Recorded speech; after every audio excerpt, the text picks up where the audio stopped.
Hey, what's up everybody? This is Muth24, and today I'm going to take a look at the 1:100 scale Master Grade 00 Gundam, as well as the Master Grade O Riser, which will combine to make the Master Grade 00 Riser.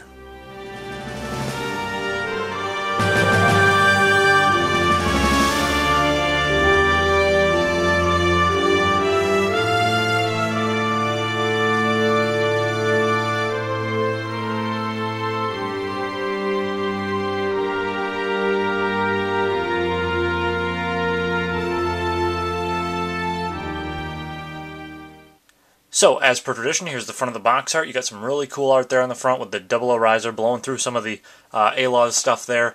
00 Riser logo on the side. Master Grade. Taking a look at the sides of the box, you've got the front shot and the back shot here. You've got a look at the posability of the kit there with all the different joints that it has, and of course the light up gimmick over here on this side with the lights, showing them how to pull out of the GN drive slots. There we have some action poses, the O Riser carrying the giant GN Sword 3. There he is with the 00 Riser parts attached, flight mode, big old beam effect part, different weapons and accessories, and there's a shot of both the Gundam and the plates there, and the 6,500 yen price tag. So it is a little bit more expensive than some of the other Master Grades on the market right now. Taking a look at the instruction manual, you have the very same artwork there in the front, nice presentation overall. Flip through the front there, a little information on the 00 Gundam and the O Riser, where everything's going to attach, how to cut the pieces off the trees, list of all the parts and runners, and then you're going to start building with the head and then go down to the body unit and work from there. Keep flipping through. Here's the middle part with the fights on, documentary area, talking about how the Gundam did all the different stuff in the show, a list of all the colors and stuff you would need if you're going to paint the kit. There's a look at both the inner frame and the exterior armor attached to it. Same thing for the O Riser down there. Then we keep flipping through, and you get to the end after you put everything together. Shows you how to put all the weapons on, how to change it from the 00 Gundam and the O Riser separate to the 00 Riser combination. And then also it shows the lock mechanisms, because there are some locks on the GN drives here to make the 00 Riser parts stay airborne a little bit better than it did like on the Perfect Grade. Then you have a list of where all the decals and stickers are going to go on the kit, front and back, top and bottom of the O Riser, and then you have a nice shot there of the 00 Riser all put together on the back of the manual. Now, I did not paint my kit at all, so these are the colors you can get straight out of the box. I did go ahead and panel line it, but aside from that, you are going to get the standard blue color, sort of a darker blue than on some kits, but a pretty basic blue overall. You get white for most of the kit there, some yellow on the double V fin, on the collar piece and those chest vents, a little bit of red on the feet, the crotch piece, and the torso there. You get gray for most of the interior, and then you also get some clear green parts for the sides here for the GN effects and the GN drives there. With the O Riser, you get a little bit of orange here on the sort of sensor module cockpit place. You do get some option parts when you're building this kit. If you don't want it to be the 00 Gundam from the series, you can get the little GN condenser pieces here for the shoulders if you want it to be like how it is in the movie Awakening of the Trailblazer. And then you also get a clear piece to put over where that orange one would normally be on the O Riser, if you prefer that instead. You also get a couple different hand variations. You get the standard 3-finger trigger finger brake with the opposable thumb there built onto the kit, but you also have these hands that have opposable thumb and still have like a little peg there for holding weapons and stuff, but the fingers actually just detach like that, and then you can swap out for the either that open hand that I just had on there or the closed fist one. And then they have that for the other side as well. I'm not really a big fan of those just because the fingers seem like they come off pretty easy. I don't think that they really hold the weapons any better than the standard posable hands do. But I guess they're in there if you really want it to just stay in one pose with the hand, you can do that.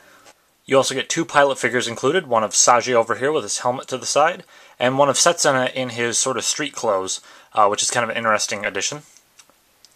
Aside from those two, you do get a pilot figure of Saji sitting inside of the O Riser there, and then one of Setsuna inside of the 00 Gundam itself, and to get at him, all you have to do is slide this piece forward and flip that part up. You do get a few dry transfer decals and stickers with the kit. I didn't use that many of them just because I like the way that the 00 Gundam and the O-Riser look as they are out of the box, but I did use a few here on the O-Riser, such as these dry transfer decals around the front and on the back of the tail fin piece there, just to make it look a little bit more interesting. There are some other dry transfer decals that you get, like these for the GN Sword 3, the O-Riser, the 00 Gundam, and then you have some as well for just like Celestial Being logos and other small stuff like that. You get a whole sheet of the standard like clear back stickers to put warning logos and spice the look of the Gundam up a little bit if that's your thing. And then you also get a sheet of foil stickers. Now, you're not going to use all of these no matter how you build the kit, but the thing is, some of these, like these ones here, are a black backing with just silver like logos there for the GN logo and 00 Gundam logos on the kit. But the ones that I used are actually a black outline with a clear backing, so that when you have the light up effect turned on, that you'll have the green parts here on the side of the head, the eyes, and then the text here, which is really hard to read, but there's a little bit of text in the middle of the black there, that when you turn the lights on, it'll actually shine through all of those parts. So that's one thing to consider when you're building this kit. If you want it to have the light up effect shine through everywhere on the head, you'll use those. Otherwise, if you want to just use like these black ones and just have it a flat, looking face and not have that light up effect as much, you can go ahead and use those.